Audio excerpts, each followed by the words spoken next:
We have seen in the past weeks that Savitri was given instructions about the next step in her yoga after the psychic realization. And that was that she must widen her consciousness so that it's wider than the universe, that she can contain the whole universe in her consciousness. And to do that, the first step is that she has to silence the mind. And in silencing the mind, the first step is observing. We can all practice this, that we just quietly watch what is going on in our consciousness.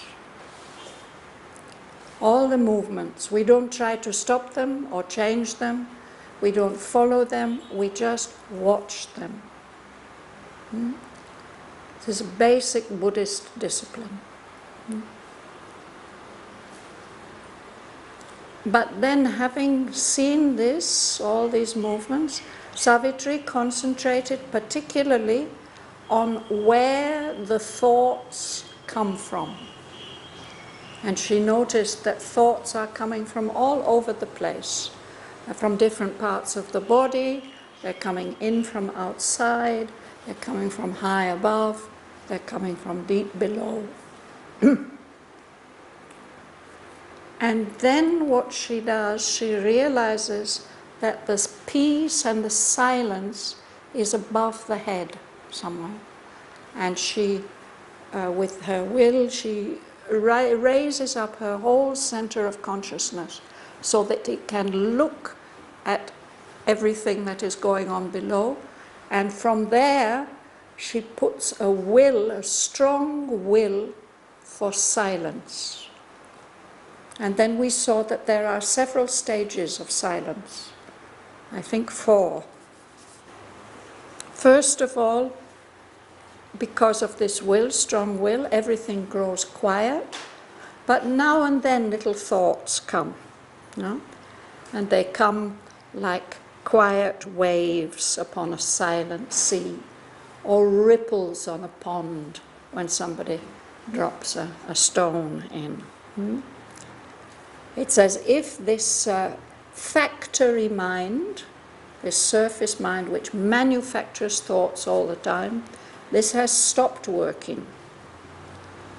But although her mind seems to be very quiet, like a vast empty room or a peaceful landscape, she can see that below the surface everything is bubbling away. All the impulses that were expressing themselves in thought, they are still there, but they're not able to express because she has put this will of silence on the mind, on the brain. But they are still bubbling away there. So she has to continue with this will for silence until all that stops. And then it's as if the body is like a stone, nothing moves, everything is quiet. But she's aware that even this is not the highest silence. I think that some seekers, when they reach this stage, they think that's all. Mother has said something like this about Rabindranath Tagore, that she met him, I think, in Japan, and they meditated together. And then she saw that he could go into some kind of quiet space here, and then he felt completely happy, and he was satisfied, he didn't want to go any further. But Savitri realizes that this is not the final thing that she's looking for. And then we read this wonderful page 544, about the thoughts that still could come. They seem to come from very far away, a very high place. And they are not entering like other thoughts. It's as if they have a natural right to enter, to come straight to the soul. So she has to do something. Sri Aurobindo describes it in terms of an embargo. That is when a city is at war, and either the city itself or the enemies, they say, no ship shall enter this port, nobody shall come. And if anybody tries to come, they'll shoot the cannon. So the thought comes sailing quietly. It doesn't know that there's an embargo.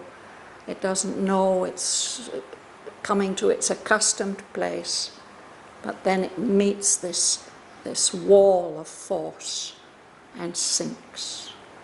So that happens a few times, and then the thoughts stop coming.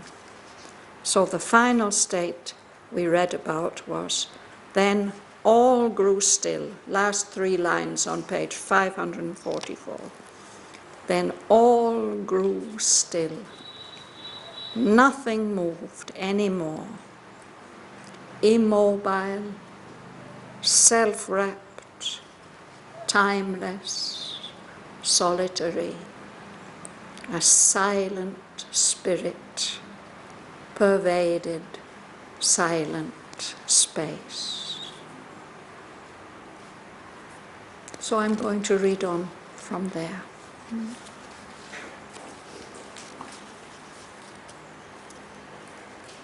In that absolute stillness, bare and formidable, there was glimpsed an all-negating void supreme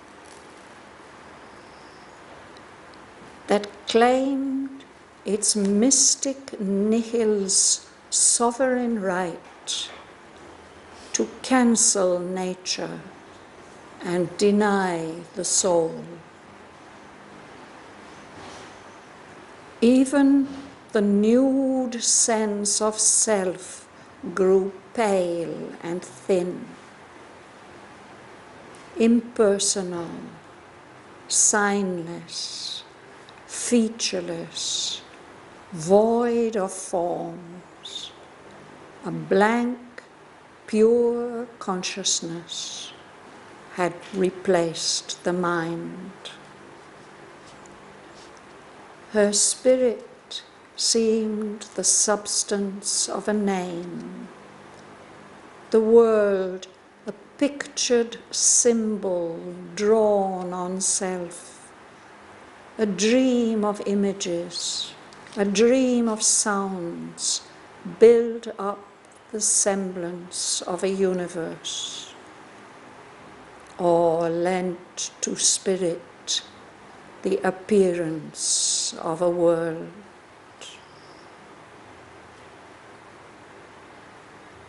This was self-seeing.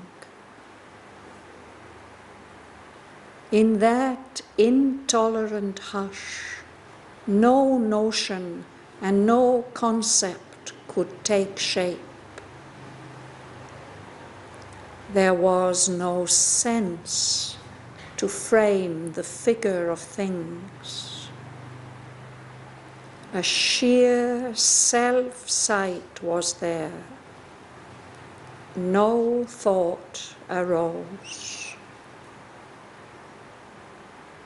Emotion slept deep down in the still heart, or lay buried in a cemetery of peace. All feelings seemed quiescent, calm or dead, as if the heartstrings, rent, could work no more, and joy and grief could never rise again. The heart beat on with an unconscious rhythm, but no response came from it, and no cry. Vain was the provocation of events. Nothing within answered an outside touch. No nerve was stirred, and no reaction rose. Yet still her body saw and moved and spoke. It understood without the aid of thought. It said whatever needed to be said. It did whatever needed to be done. There was no person there behind the act, no mind that chose or passed the fitting word. All wrought like an unerring, apt machine, as if continuing old habitual turns and pushed by an old unexhausted force. The engine did the work for which it was made.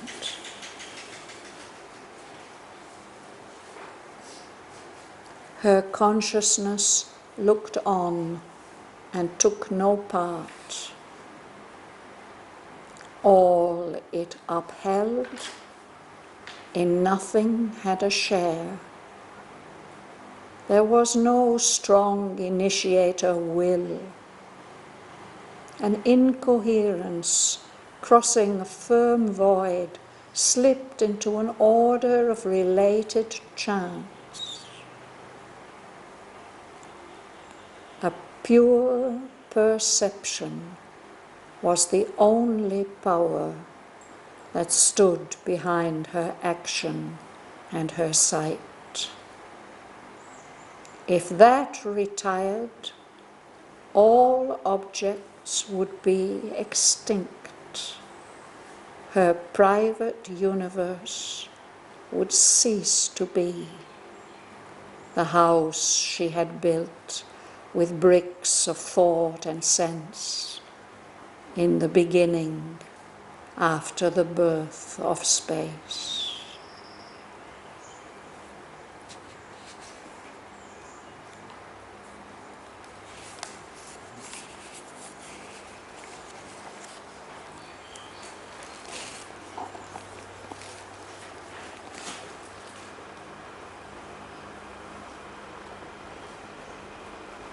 Rosa, you will start?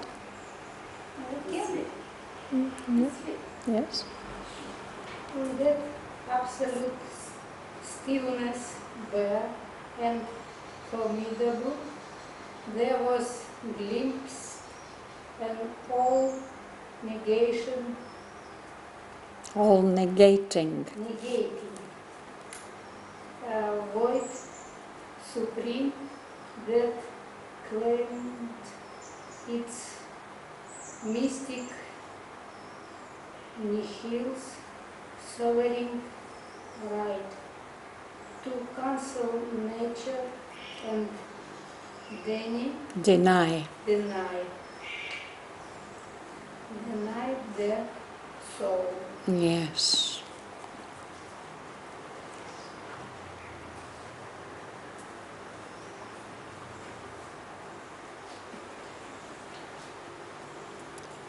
So this is that experience of a silent spirit pervading silent space. And there's nothing else. There's an absolute stillness. It's bare. There's no covering, no adornment, no form, nothing. And it seems very powerful, formidable. And in that stillness, Savitri glimpses, she gets a small perception or sight of something, a huge emptiness, void, an emptiness, which seems to be supreme. This emptiness is the supreme reality. But it is an all-negating void. It says no to everything. It seems to have the right to cancel nature and deny the soul. As if there's a vast negative reality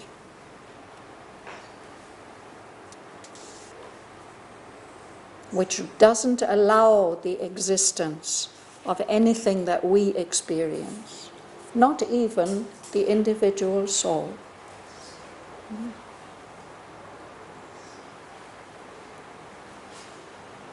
It claimed its mystic nihil's sovereign right. Nihil is the Latin word for nothing. And here Aurobindo's given it a capital N, as he's given a capital V to the void in the previous line. There's a kind of philosophy which is called nihilism, which says that nothing really exists. All this is illusion.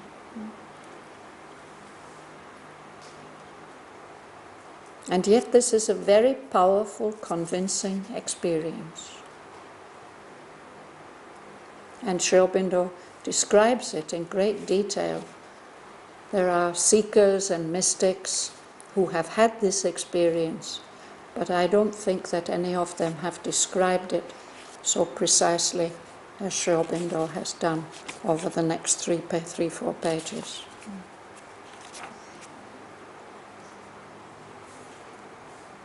Even the new sense of self grew pale and thin, impersonal, signless, featureless, void of form.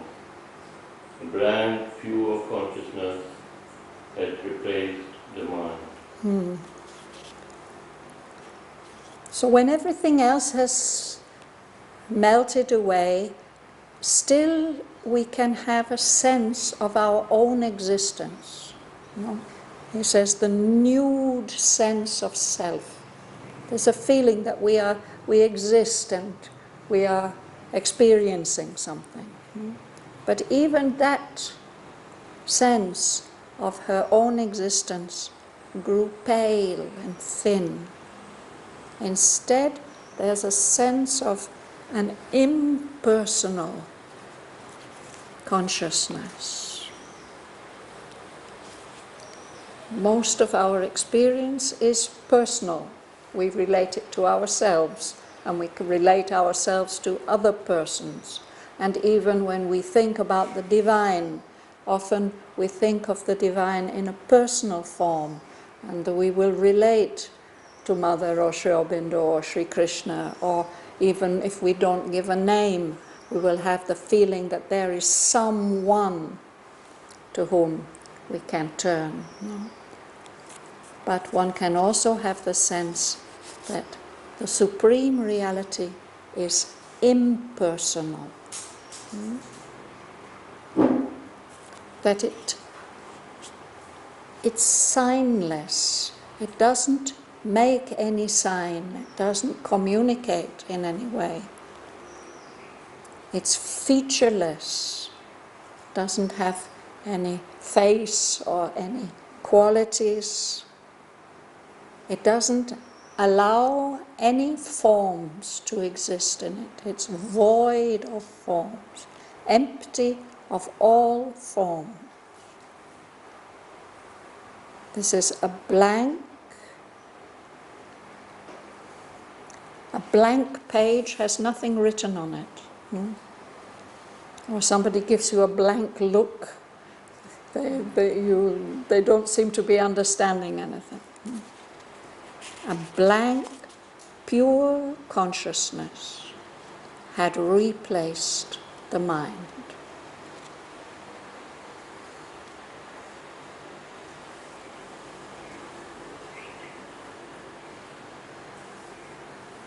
Editor. Her spirit seemed the substance of a name, the world a picture, symbol drawn on self, a dream of images, a dream of sounds, built up the semblance of a universe, or lent to spirit the appearance of a world. Yes. So those who have had this experience, they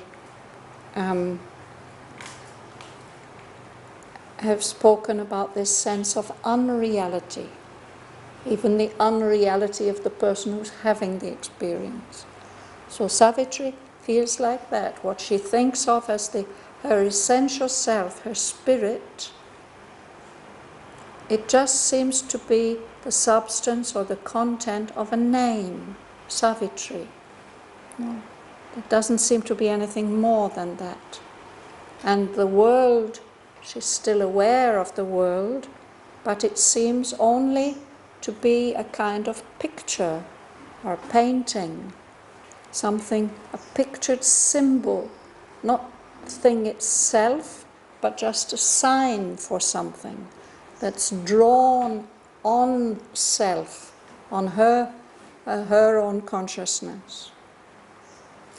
It's as if this is all is a kind of dream of images, of pictures, of forms, a dream of sounds, that together they have built up this semblance, this appearance or seeming of a universe. Or perhaps not even that, rather have lent to spirit itself the appearance of a world. It's all just a projection or an image of the spirit's pure blank consciousness.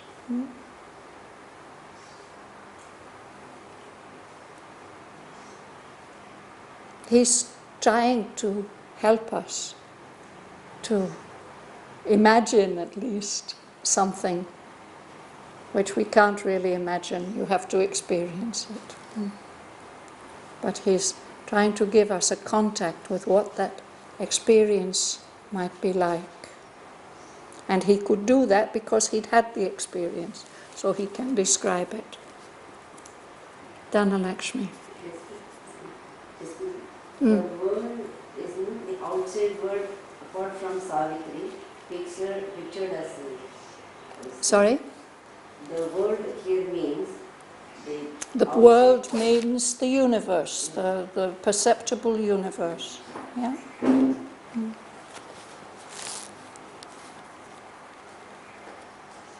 This was self-seeing. In that intolerant hush, no motion and no concept could take shape. There was no sense to frame the figure of things. The sheer self-sight was there. No thought arose. Yes. This was self-seeing.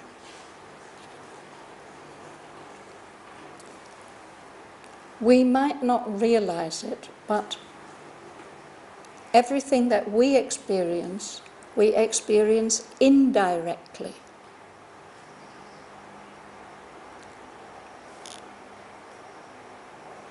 We see certain shapes and forms and movements, and those come to us through our sense of sight or our other sense perceptions.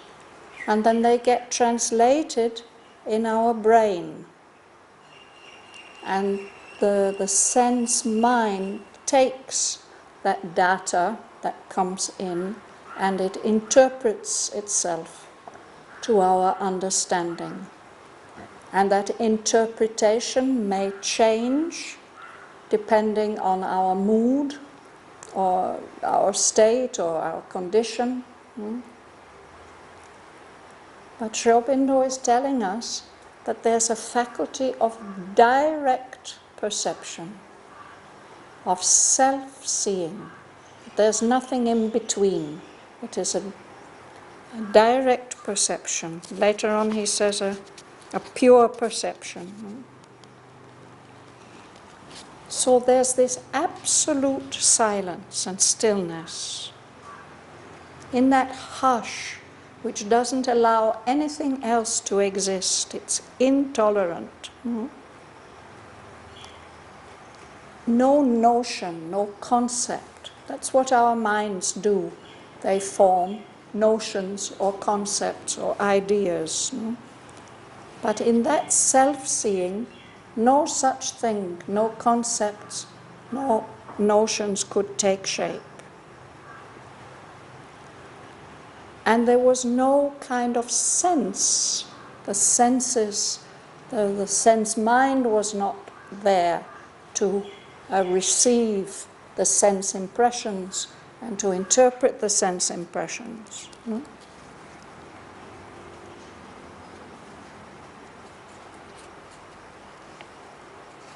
So there was nothing to shape these figures of things.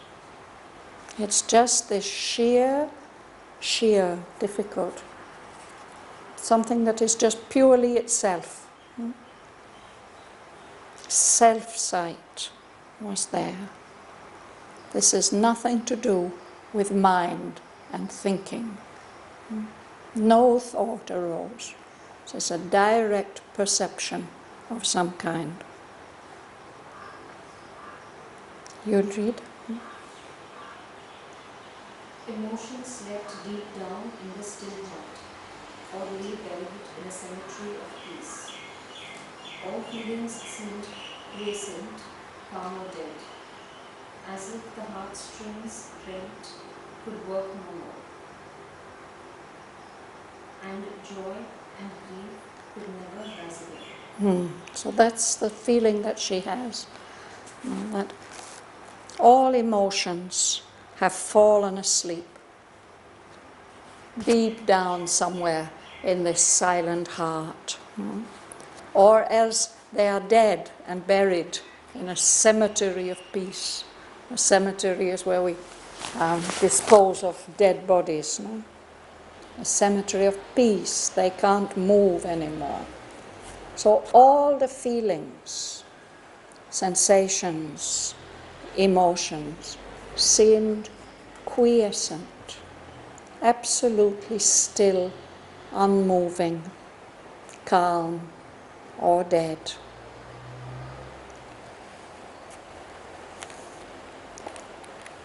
There's this idea about the heart strings,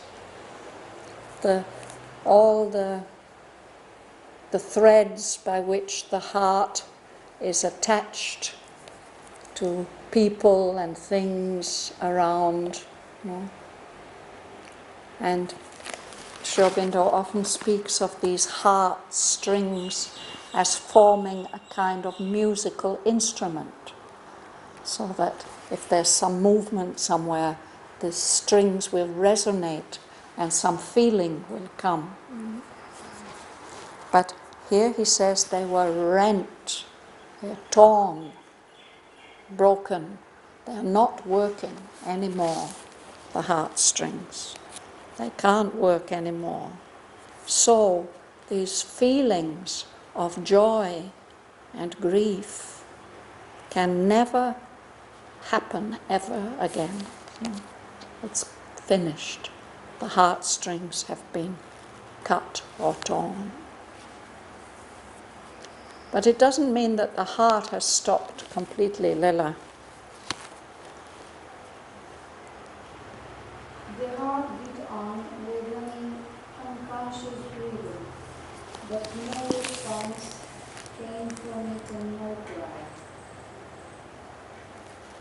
Read the next sentence too. Vain was the provocation of events. Nothing within answered an outside touch. No nerve was stirred and no reaction rose. Yes. So she can feel her heart. It's continuing to beat. The body's not dead. And there's this unconscious rhythm. It's just going on, beating. But there's no response of feeling. And there's no cry. Often the heart wants something. It is missing something. But there's nothing like that. and the things that happen around have no effect on the heart or on her. Vain was the provocation of events. Usually things happen and we feel some reaction, but there's no reaction. Nothing within her responded to any outside touch. No nerve was stirred and no reaction came. It's usually through the nerves that the reactions come. There's a stimulus and it rushes to the brain and then there's a reaction. The nerves don't stir, so anything can happen. No reaction will come.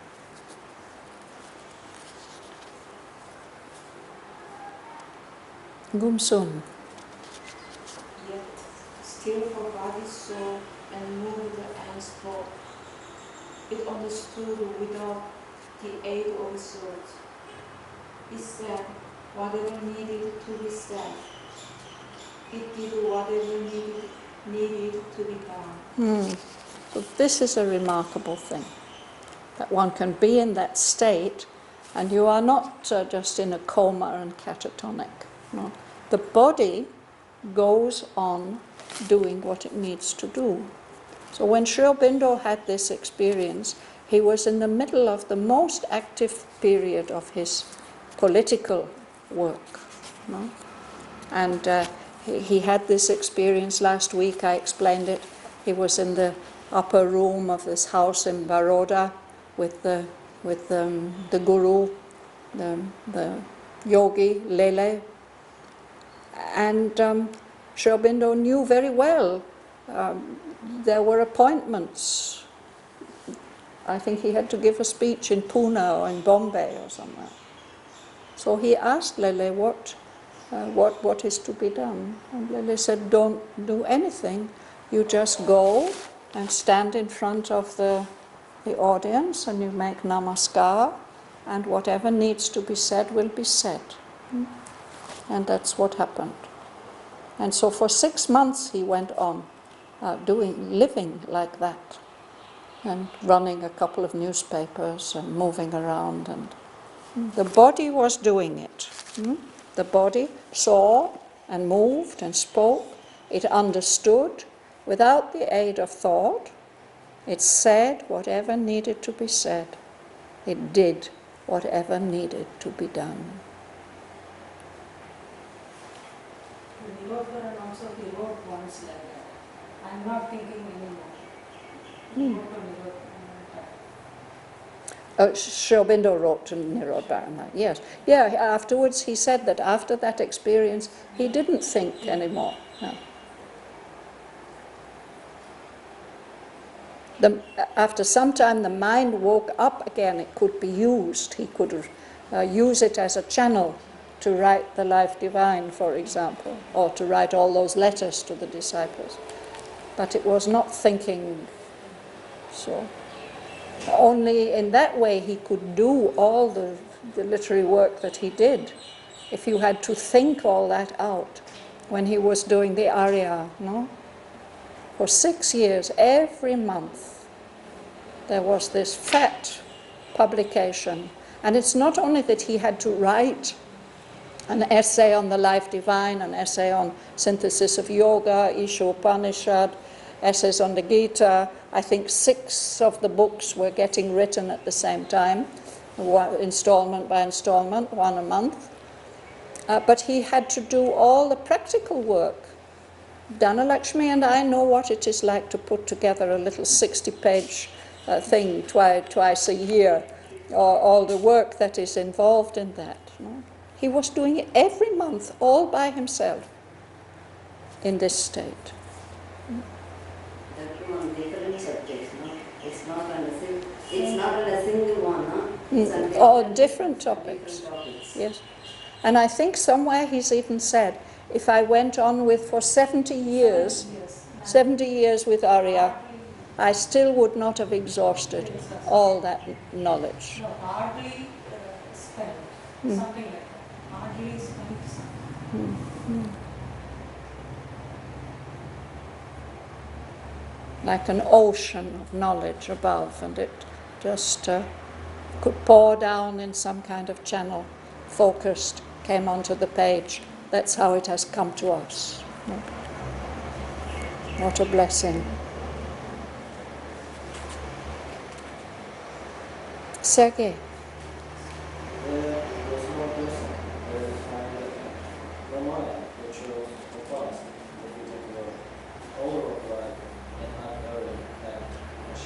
Yes.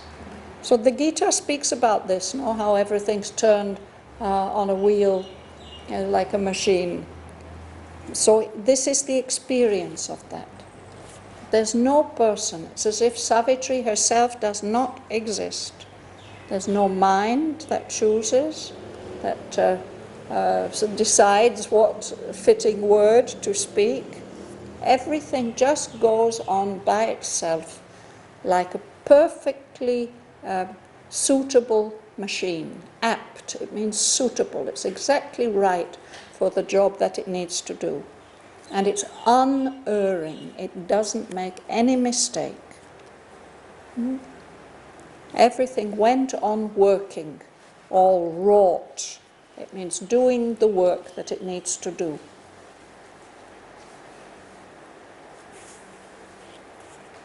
Lady at the back there, you like to read? As if continuing old habitual turns and pushed by an old unexhausted force, the engine did the work for which it was made. Her consciousness looked on and took no part. All it upheld in nothing had a share. Yes, thank you. So it's as if there's some force of habit that just keeps everything going on in the same way, as if continuing the old habitual turns, the machine turning round and round like that. And what is driving it is some force that's been there for a long time and it hasn't worn out yet. So those movements are still going on. The engine did the work for which it was made. And Savitri's consciousness is just watching all this. She's not identifying with it. She's not participating with it. But somehow it is supporting it. But it's not taking responsibility for it. It didn't take a share. It didn't identify with what was going on. Suresh. There was no strong, initiated will, and inquisitionless crossing from void, slip into an order of related chance. This is a really difficult sentence. There was no, this first line is relatively easy. There was no strong will setting things off.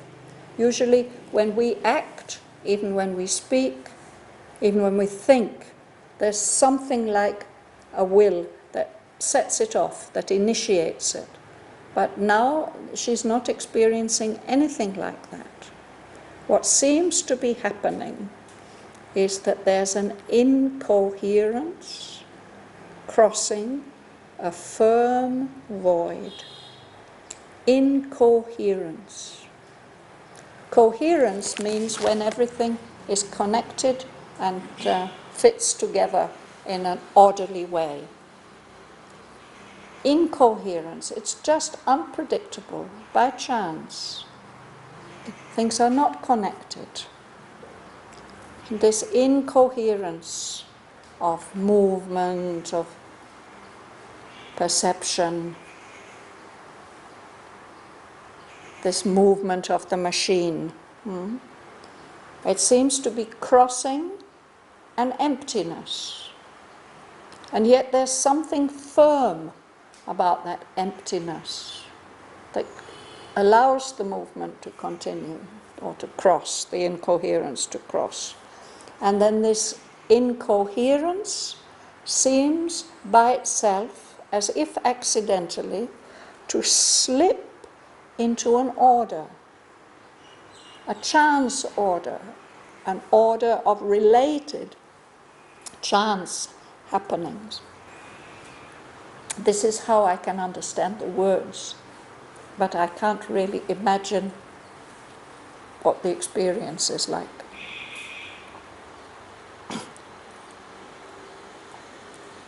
Ellen. A pure perception was the only power that stood behind her action and herself. In that retired, all objects would be extinct. Her private universe would cease to be. The house she had built with bricks of salt and sands in the beginning after the birth of space. Yes. So this is the only thing that she's aware of, this pure perception, which is just acting by itself, this sheer self-seeing or self-sight. That is standing behind whatever she does, whatever she perceives. If that is withdrawn, then nothing would exist anymore. All objects would be extinct, and she and her private universe would just cease to be. It's only that pure perception which is holding everything together and giving a sense that it exists. No? And this private universe, perhaps this is the private universe that we all build up out of bricks of thought and sense. We've built it up from the beginning, after the birth of space, from the very beginning of this manifestation, this extension of the Supreme in space and time, individualizing into forms and figures, identities. All that would vanish if it were not for this pure perception, whatever that is.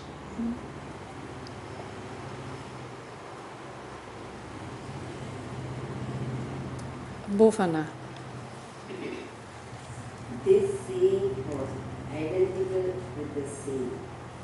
It knew without knowledge all that could be known. It saw impartially the world go by, but in the same supine, unmoving glance, saw through its abysmal unreality. So this is the experience, that there's this pure perception, but everything that is perceived is unreal. But this is not an indirect seeing through the senses that we have. This is the seer,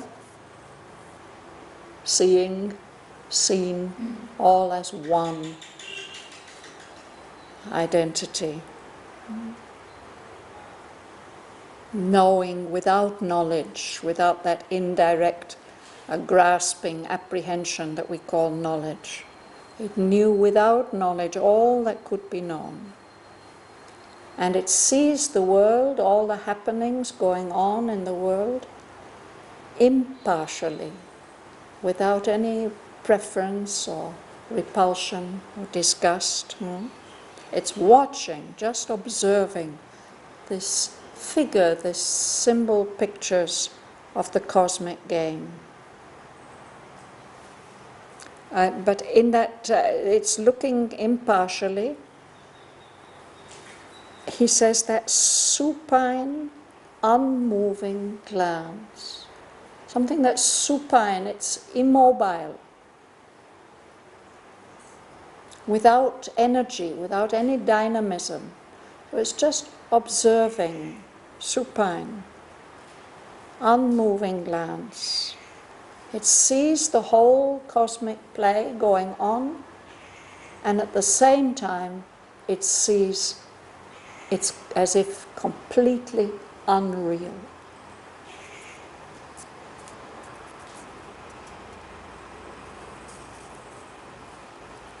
Ulrica?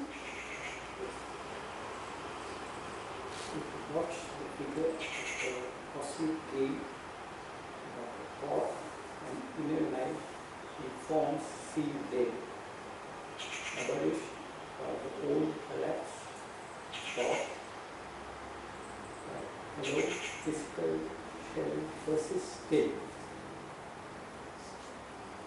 All see a brilliant shadow of itself, a cosmic film of sense and images. The enduring mass and outline of the hills was a design sketched on a silent mind and held to tremulous false solemnity by constant beat of visionary sight. Thank you.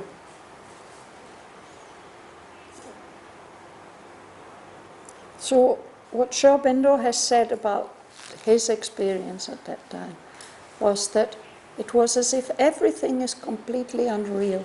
It's like flickering images on a cinema screen.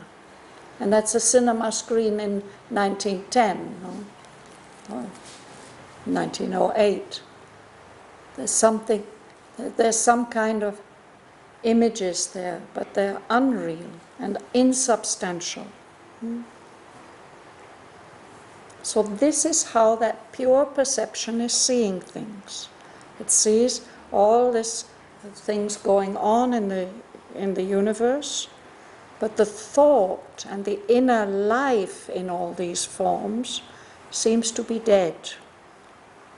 It seems to have been abolished, wiped out by this collapse of thought in Savitri herself. Only what is persisting for her is this body, this hollow physical shell. That still persists. So she sees all these appearances like shadows of themselves, a cosmic film of scenes and images. So he gives the example of the mountains, the hills. They stay the same, but they don't look solid, they don't look real. They look like a drawing sketched on a silent mind. And the only thing that is keeping them there on the mind is a constant repetition of instants of visionary sight. This description is not finished yet, but I think we'll stop there for today.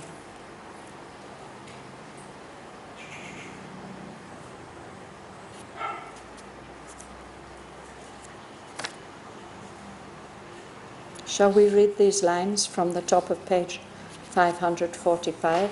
If there's anything that I haven't explained properly, you can ask me at the end.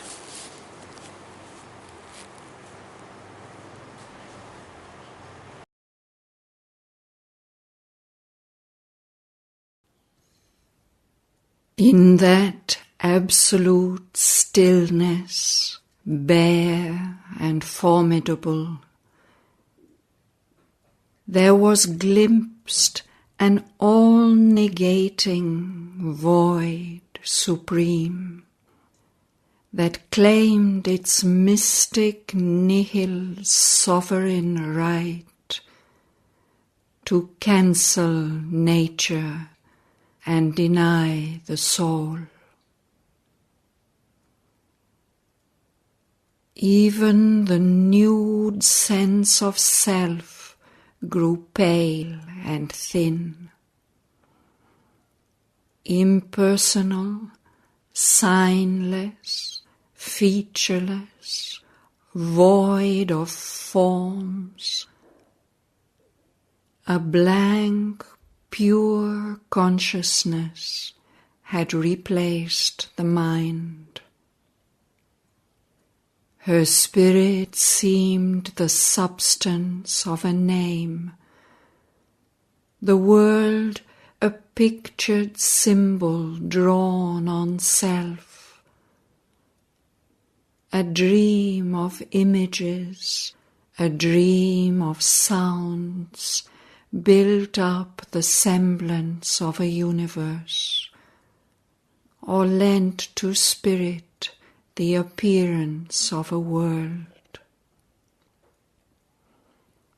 This was self-seeing. In that intolerant hush, no notion and no concept could take shape.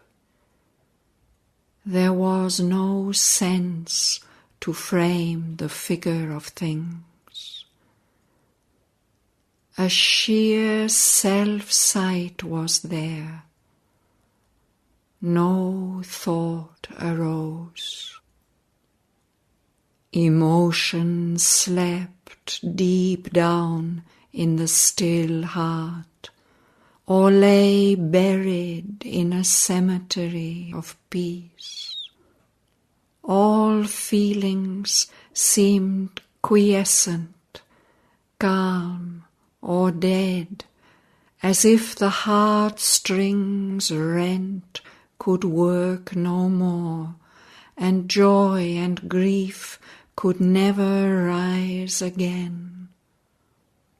The heart beat on with an unconscious rhythm, but no response came from it, and no cry. Vain was the provocation of events. Nothing within answered an outside touch. No nerve was stirred, and no reaction rose. Yet still her body saw and moved and spoke. It understood without the aid of thought. It said whatever needed to be said. It did whatever needed to be done. There was no person there behind the act, no mind that chose or passed the fitting word. All wrought like an unerring apt machine, as if continuing old habitual turns and pushed by an old unexhausted force. The engine did the work for which it was made. Her consciousness looked on and took no part. All it upheld, in nothing had a share. There was no strong initiator will. An incoherence crossing a firm void slipped into an order of related chance. A pure perception was the only power that stood behind her action and her sight. If that retired, all objects would be extinct. Her private universe would cease to be, the house she had built with bricks of thought and sense in the beginning after the birth of space. This seeing was identical with the seen. It knew without knowledge all that could be known.